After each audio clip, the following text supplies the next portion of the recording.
antropología Salta, era derecho, pibito, tenía 18 años, a trabajar. Y hablé con la directora, le dije, mira, no sé que no tienen para pagarme nada, pero... Y la Mirta estaba recontenta, Mirta Santoni se llama esta directora, y me dijo, no, venite acá y te ayudamos a formar, diríamos mínimamente. Entonces nos ayudábamos entre todos, hasta que después se fue como recomponiendo el Estado. Eso pasó ya en el 2004, 2005, 2003, 4, 5, entonces ya pudimos acceder a pasantías y demás cosas, digamos, entonces. Y ahí me empecé a formar, si se quiere. Por eso te digo, no sé si comencé cuando tenía 18 años o cuando me recibí, que fue de grande. Como arqueólogo, ¿cuándo comenzaste? Mi primera excavación la tuve a los 18 años. 18 años. Sí, en este museo. Trabajaba para un equipo de investigación de La Plata. Me invitaron a excavar la ciudad de Esteco. Bien, vamos a una pequeña pausa. Vamos a escuchar una canción y volvemos con vos, Jorge. No problema. Bien, estábamos escuchando ahí una samba de Daniel Argañarás. Continuamos con el programa. Son las 9:45 de la noche y continuamos con esta interesante charla con Jorge Cabral, que nos va a seguir contando sobre su profesión y bueno, todo lo que él está desarrollando aquí en nuestro departamento. Jorge, nos faltó una parte preguntarte, ¿cómo fue que llegaste desde Salta a Chepes? Llegamos de Salta a Chepes. En realidad llegué yo primero, después llegó mi compañera Ani, por mi hermano. Mi hermano vivió muchos años acá, trabajaba para el INTA, él era becario con ICE, becario INTA, y nada, él recorrió mucho los territorios, trabajó mucho en desarrollo, y llegué mucho tiempo con él, hasta que un día quise conocer el museo. Me costó poder entrar a las primeras entrevistas en el museo, estoy hablando en el año 2010, imagínense, hace mucho. ¿2010? Sí, del 2010 más o menos. En realidad yo acá vengo desde el 2007 a visitar a mi hermano, y por el 2010 vine la primera vez como a querer estar acá, a conocer el museo y eso, y no tuve oportunidad. Y en el 2017 conozco a Flavia Marín, que me lleva a conocer el Museo de los Caudillos, y ahí en una charla que tengo con ella, le dije que el día que pueda conseguir fondos me avise, que yo le armaba el equipo para armar el museo, ponerlo en valor. Y eso pasó en la pandemia. Me habló después de 4 años Flavia diciendo que hay la posibilidad. Y nada, nos vinimos ahí. Posteriormente llega Daniela. Llegamos juntos, en realidad Juntos. en este proyecto llegamos juntos en el 2020, porque nos hablan para crear el proyecto marco de puesta en valor del Museo de los Caudillos. Entonces fue muy interesante porque el proyecto era muy chiquitito en su principio, era solamente refaccionar, y nosotros vinimos con toda la propuesta de la museología social y de lo que implica el patrimonio gestionado por los vecinos. Y en eso sí hay que sumarle un punto muy grande a la municipalidad, que tuvo la visión de gestionar el patrimonio arqueológico desde el territorio. Y eso sí, lo rescatamos mucho, porque en el país no existen municipios que tengan, que mucho elaborar muchos lugares, pero los municipios no suelen estar interesados, o son pocos los municipios que están interesados en estas gestiones patrimoniales, mucho menos son los que están en los pueblos. Entonces, este municipio decidió hacer eso y dar banca para empezar a constituir lo que es el centro de investigación, el área de investigación del Museo de los Caudillos, y puede hacer que el proyecto no solo sea ponerlo lindo, sino que tenga continuidad. Y desde que llegaste hasta el día de hoy, ¿ustedes han hecho descubrimientos o, digamos, qué análisis pueden hacer desde la historia de nuestro departamento y también de las comunidades que aquí habitaron? Nosotros tenemos un proyecto de investigación radicado acá, que se llama Arqueología Histórica en la Sierra Sur de Chepes. Este proyecto de investigación está a cargo de Daniela y de mí, y está formado parte por un equipo más amplio. Y nuestra área de investigación es el departamento Rosario Vera Peñalosa. Trabajamos sobre el departamento Rosario Vera Peñalosa, puntualmente el siglo XVIII, XVII, XVIII y XIX, es como que son nuestros focos de interés. Entonces, ¿qué hicimos? Empezamos a hacer excavaciones arqueológicas, prospecciones arqueológicas para identificar, decimos, lugares de ocupación en los llanos, y así pudimos identificar diversos sitios arqueológicos en el área. Y después empezamos a hacer el estudio de la arquitectura y de la conformación de la antigua casa de Apolinario Tello y de cómo se construyó el pueblo de Villa Chepes. Entonces nos focalizamos durante esta primera etapa de investigación sobre cómo se desarrolló el pueblo de Villa Chepes entre el siglo XVIII y el siglo XX. Y vos hace rato me hablabas sobre el capitalismo, sobre cómo influyó en la parte económica de nuestra sociedad con la llegada del ferrocarril y la explotación forestal. Vos, desde, ¿cuál es tu mirada, digamos, de lo que pasó en ese siglo, de lo que pasó con esa explotación forestal y qué consecuencias ha tenido al día de hoy? Oh, tremenda pregunta. Y la mirada es compleja. Uno puede tener una mirada compleja sobre el siglo XIX, puntualmente pongamos la mirada, si se quiere, que es el proceso de conformación del Estado Nacional. Fíjense que nosotros tenemos la independencia, primero la revolución, después la independencia, y después cómo se va a conformar este Estado Nacional, cómo va a ser la constitución, y el tiempo de provincias, que le dicen algunos, que son las luchas entre unitarios y federales, en donde se empieza a defender toda idea de país. Creo que ahí es donde se empieza a complejizar todo esto, ¿no? ¿Qué modelo de país se quiere tener y se conforma durante el siglo XIX? En donde se da una discusión que es muy actual, que es entre un país federal y un país liberal. Y particularmente gana la perspectiva del país liberal, que es la que nos trae Mitre, que es la que nos va a traer Roca en su momento, que nos va a traer Sarmiento, y que da marco para que lleguen los ferrocarriles, ¿no? Y se consoliden los ferrocarriles ingleses en el territorio argentino. Esto pasa a nivel nacional y esto repercute a nivel territorial. ¿En qué? En el pueblo de Villa Gesell, en la presencia del Chacho y sus ideas de federalismo, en las grandes batallas que se dieron y en donde la idea liberal busca imponerse a través de las armas y la sangre, y que da cabida a este cúmulo de desigualdades.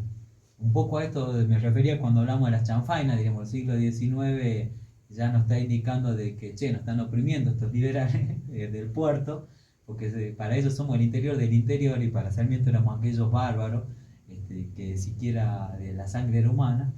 Entonces, ese es el marco del siglo XIX. Entonces, si me pregunta cómo influyó, y influyó de muchas maneras, ¿no? Influyó ayudando a la conformación de otro pueblo, como es Chepe, ayudando a la creación de el pueblo de Villa Chepe del siglo XVIII, pero sobre todo marcando la historia de lo que va a transitar un llanito, que es el empobrecimiento, ¿no? Es la gente que siempre está oprimida por un modelo, por el modelo en este caso liberal, por el modelo agroexportador que se instala, y que después devienen que los campos están sin árboles, y que deviene que no hay mucha pasto para las vacas, y que deviene que se rompe el ciclo de la naturaleza, en donde al no haber bosque, no haber pasto, no va a llover siempre, y que está generado todo por la injusticia, ¿no? La injusticia liberal. Le mandamos un saludo a la profe Cecilia y a César Tello, que vienen de viaje y nos están escuchando. Continuamos ya en la parte final de nuestro programa. Es la 21:52.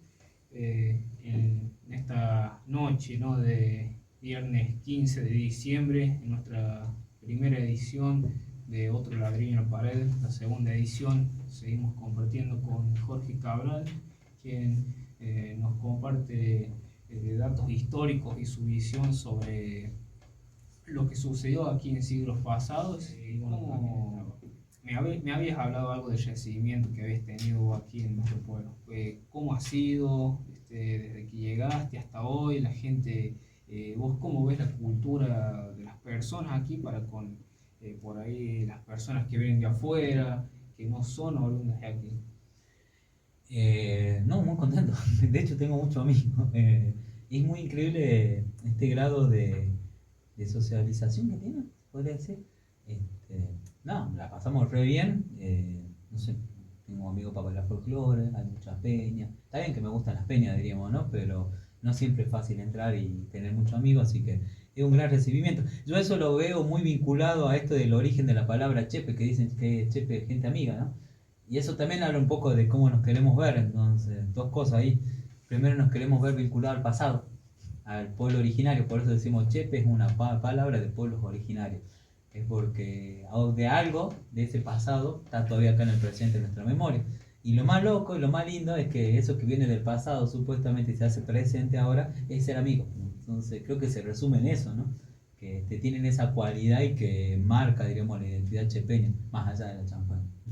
Jorge, recuerdo que en una oportunidad estuviste con alguien en la escuela normal, en el laboratorio, estuvieron utilizando instrumentos, estuvieron realizando una tarea de investigación, ¿puede ser? Sí, justo en ese momento estamos tratando de hacer unos análisis de cuentas vítreas, porque parte de mi investigación es en ese momento empezamos a laburar con Ani, son los procesos de dominación y conquista que se dan en el siglo XVI al siglo XVII en el Valle Calchaquí Norte. Es decir, mi trabajo, aparte de investigar los llanos riojanos, también es investigar lo del Valle Calchaquí Norte. Entonces yo formo parte de un equipo de investigación de la Universidad de Salta y de la UBA, de la Universidad de Buenos Aires, dirigido por la doctora María Clara Rivolta, en donde tratamos de estudiar cómo fueron, por un lado, el surgimiento de la agricultura hace 2000 años y por otro lado el proceso de conquista española. Entonces, como teníamos cuentas vítreas, tratamos de comprender cuáles eran las conformaciones, porque Ani es especialista en vidrio. Entonces me estaba haciendo el estudio para ver cómo se construyeron esas cuentas vítreas. Con el tipo de burbuja ya de... Claro, las burbujas que podían llegar a tener al interior, cuál fue la técnica que se usó, y tratando de ver establecer su cronología. ¿Por qué era importante ver la cronología? Así, ¿de qué tiempo son? Porque creemos que estas cuentas vítreas que estamos chusmeando están hablando sobre... ¿Se acuerdan cuando hablan del proceso de conquista de le cambiaron espejitos de colores por oro? Bueno, estos espejitos de colores probablemente hayan sido estas cuentas, diríamos, de vidrio, un material que no estaba acá. Entonces queríamos empezar a trabajar sobre esta idea de la circulación de los objetos europeos. De hecho, estuvimos trabajando y escribí un par de laburos sobre la circulación de objetos europeos en el mundo andino. ¿Ustedes pudieron realizar un fechaje de estos objetos o una prueba? Se estiman, en realidad. O para fechar a un hallazgo arqueológico tenés pruebas de radiocarbono que se hacen solamente con restos vegetales. El resto mineral se estima en asociación al objeto vegetal que fue fechado. Con esto te quería decir, por ejemplo, fíjate, el vidrio no se realizaba en América antes de la llegada del español, entonces si tenemos algo de vidrio sabemos que viene propiamente del siglo XVI en adelante.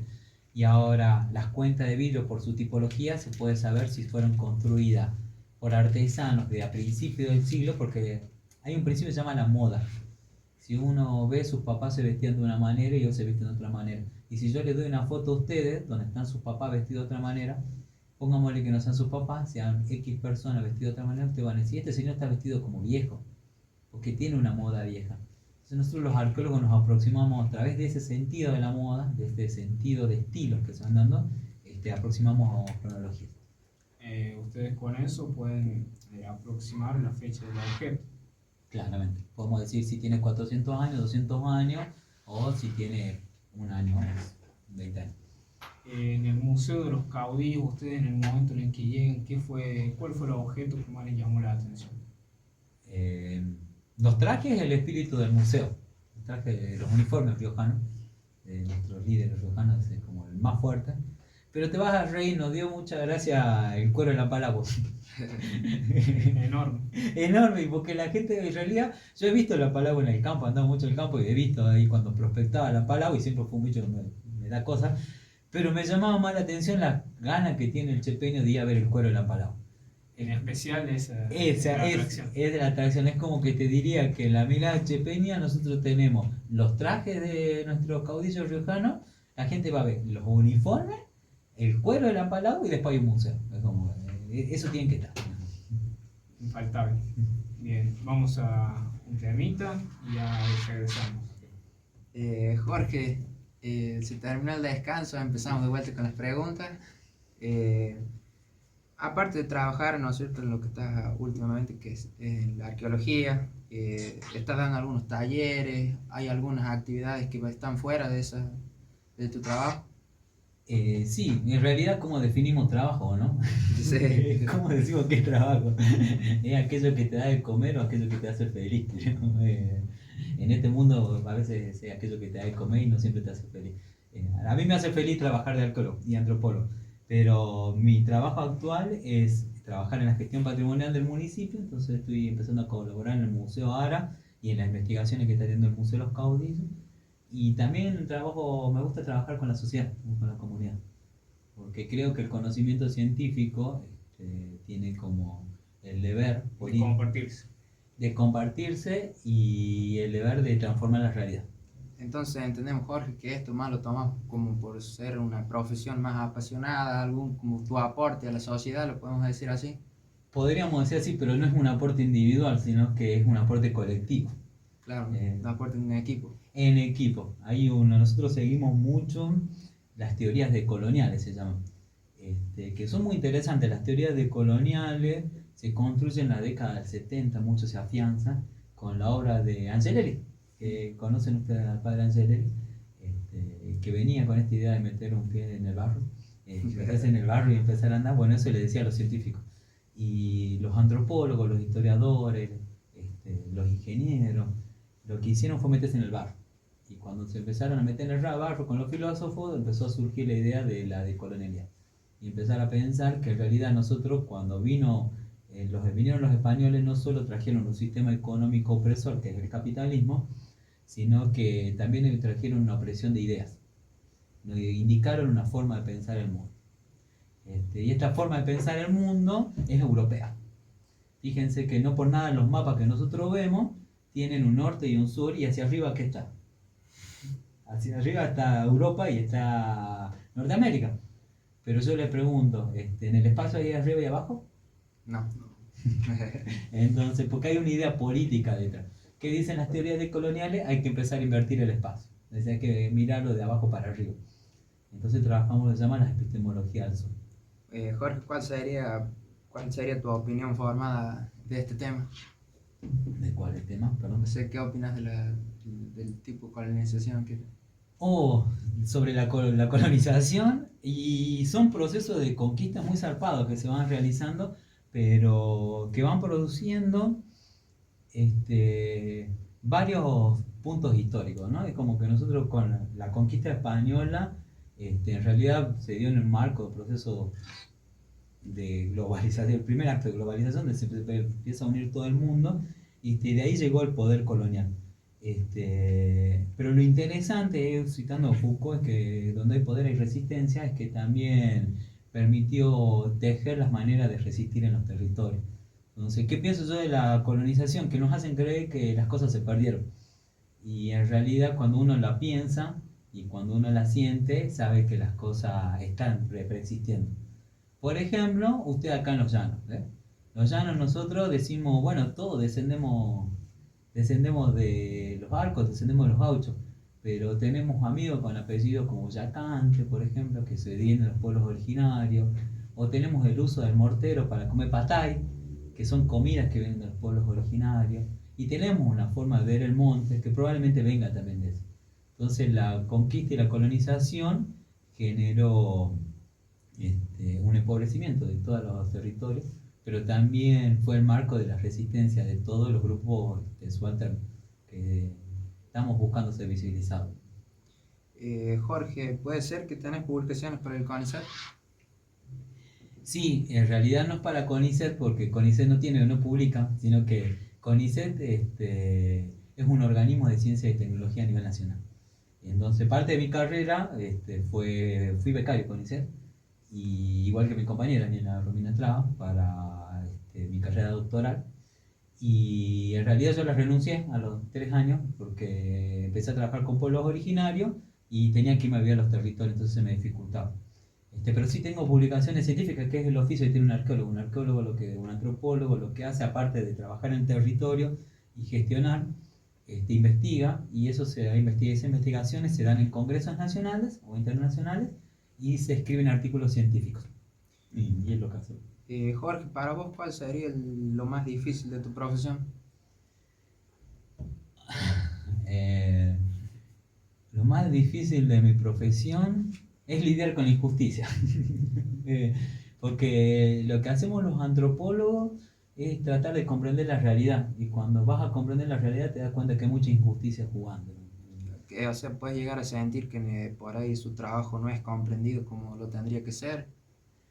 No sé si tanto a nivel personal, diría más a nivel de lo que veo en la comunidad. Los antropólogos usamos el principio de otredad como forma de ver el mundo y la mirada antropológica. ¿Qué quiere decir esto? Que tratamos de ver cómo el otro está mirando el mundo y tratamos de analizar la sociedad en esos términos. Y vaya que tiene un vicio muy grande en la antropología que siempre termina viendo cómo la gente subalterna, decimos en este caso pueden ser los pobres, pueden ser los indios, las comunidades de pueblos originarios, o los criollos que viven en los campos, que son los que sufren las opresiones. Nosotros terminamos viendo esa mirada, incorporándola, digamos, entonces, y esa es la injusticia que nos cuesta tragar, ¿no? ¿Qué perspectiva ves vos, Jorge, aquí en nuestras sociedades, en nuestras comunidades del interior? ¿Qué observaciones han hecho ustedes? ¿Cómo creen que nuestra comunidad ve el mundo? Y es muy particular porque yo creo que el mundo se ve desde el llano. Y ahí justo hablaba hace rato con una amiga, la Pamela, y decíamos, che, en realidad América tiene su propia filosofía y hay que tratar de construirla. Y los llanos tienen su propia filosofía y creo que un poco esa filosofía se resume en categorías como la de la chanfaina o la de las jarillas. Eso nos están indicando cómo el llanito y cómo la gente del campo está viendo el mundo, ¿no? Y el mundo yo creo que se lo ve como una suerte de mixtura, hay un nivel de aceptación muy grande, que hay una tradición de poder compartir y colaborar. A mí no me ha pasado mucho en pueblos de llegar y ser tan bienvenido como esto, y creo que eso tiene que ver con la forma cultural, digamos. Pero también vemos al mundo y creo que se ve al mundo desde lo oprimido que estamos. Pues la chanfaina, eso es re lindo pensarlo, digamos, la chanfaina es una comida que a todos nos gusta o no. Sí. Pero se prepara ¿con qué? Con lo que sobra. Con la sobra del animal. Pero sin embargo una comida muy rica. Y esa es la metáfora, fíjense que algo tan rico de algo tan pobre. Y nos gusta. Entonces será porque somos pobres que nos gusta eso que es rico, diríamos, y que no queremos desperdiciar nada, diríamos. Y es más, que aquel que carne un cabrito y tira todas las vísceras, en realidad está mal visto, diríamos, porque está desperdiciando, diríamos. Entonces, porque hay que aprovechar todo, y hay que aprovechar todo y compartirlo, diríamos. Creo que ahí se resume un poco la metáfora de las chanfainas de pensar y cómo se puede llegar a ver acá el llano. Es decir, somos gente pobre, siempre nos han oprimido, pero resistimos, ¿no? Y a la vez estamos felices de vivir acá. Entonces, por eso es rico, por eso hay una emoción linda de estar acá. ¿Y por qué la parte de la jarilla? Porque es una planta que anda por todos lados y que ustedes distinguen de todas las maneras. Creo que tienen una capacidad de ver los tipos de jarilla. Las abuelas por lo general saben reconocer si la jarilla viene del río, de ahí cerca del cementerio, que hay un arroyo del puente, o si la jarilla está viniendo del cerro, o está viniendo más de las pampas, más del llano, y que hablan de conocer las propiedades de una planta.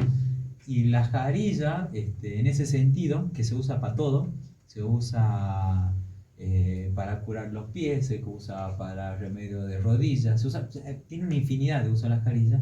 En realidad está hablando de la manera en que nosotros nos comunicamos con la naturaleza, que es contradictoria. Con esto no quiero decir que no seamos destructores de la naturaleza, pero sí hay una forma de ver la naturaleza que por ahí está indicando los orígenes de esa manera de ver la naturaleza a la cual tendríamos que volver, ¿no? Entonces creo que la jarilla sería como una de esas metáforas, un elemento que está presente en todo. Posiblemente la forma de cultivar o cosechar la jarilla provenga de los pueblos originarios, porque la tradición que quienes utilizan esta planta, ya sea para usos domésticos, para barrer, no cortan la planta en su totalidad, sino parcialmente para que se pueda regenerar. Eso mismo es la clave de lo que les decía, que fíjense en territorio, de hecho ese dato nunca lo había prestado atención, de saber cómo cortan la planta, porque se usa para el horno de barro, ponele, y era como, che, ¿por qué tienen que limpiarlo uno con jarilla para saber más rico? Un olor que alguien que venga a la ciudad no lo sabe distinguir, pero ustedes sí lo saben distinguir. Pero esa forma de cortar la jarilla y de no entorpecer ese crecimiento, por ahí habla de este conocimiento que viene en la América profunda, de conservar, ¿no?, nuestro territorio. Que ahí sí es lindo para marcar un punto aparte en lo que sucede en los llanos, en esta idea de la resistencia que hablábamos con las chanfainas, porque somos pobres, no nos olvidemos que hemos sido empobrecidos, pero no es que hemos sido empobrecidos por los gobiernos, hemos sido empobrecidos por los intereses del capitalismo en su desarrollo, que no es sino la extracción de leña que trajo el aparejado de ferrocarril, por ejemplo, o el sobrepastoreo que se provoca con las vacas. Y no es que haya una intención mala de llanistas de poder de querer destruir la tierra, digamos, sino que es la forma que se ha ido encontrando la gente para poder adaptarse a un mundo de injusticia. Y ahí vuelve a recobrar entonces la idea de esto de la chanfaina y la jarilla. La chanfaina como fenómeno de resistencia desde lo pobre y la jarilla con este vínculo hacia la naturaleza, a sapiencia de saber que tenemos que destruir muchas veces nuestra naturaleza, tuvimos que destruir nuestra naturaleza para poder sobrevivir en este mundo capitalista oprimido, ¿no? Bien, vamos a un tema musical muy profundo, el análisis que involucra desde la chanfaina, involucrar nuestra cultura económica y social, ¿viste? Y también la jarilla, cómo las comunidades utilizan la naturaleza. Son las 10:04 de la noche, ya vamos finalizando lo que es el primer episodio de Otro Ladrillo en la Pared. Estamos muy contentos de volver con este programa. Estamos aquí con el profe Carlos Aguirre, con Jorge Cabral y con Lucas, que hoy estamos conduciendo el programa. Tenemos la visita de Jorge, nos sentimos muy agradecidos por su predisposición al estar hoy aquí con nosotros. Vamos finalizando ya. Lucas. Bueno, Johnny, gracias por cederme la palabra. Retomamos la palabra con Jorge. Te preguntamos, Jorge, ¿cómo te has sentido? ¿Cómo la estás pasando? Bien, porque ya los conocí a ustedes, así que es más fácil sentirse cómodo. Ya tenemos un vínculo de años ya con el profe Carlos, ayudando ahí, colaborando en la escuela normal, así que apoyamos mucho el laburo que hacen ustedes porque creemos que la salida a esta oscuridad libertaria es la educación. Bueno, Jorge, te agradecemos tu tiempo, tu información. Bueno, hemos abarcado muchos temas. Y te vamos despidiendo, te damos gracias por tu tiempo y esperamos, bueno, seguramente vamos a ir en contacto y bueno, te mandamos un abrazo grande. Muchísimas gracias por cualquier cosa, lo vamos a encontrar en el Museo de los Caudillos. Así que nada, lo que necesiten, un saludo a todas y todos. Bueno, Jorge, muchas gracias.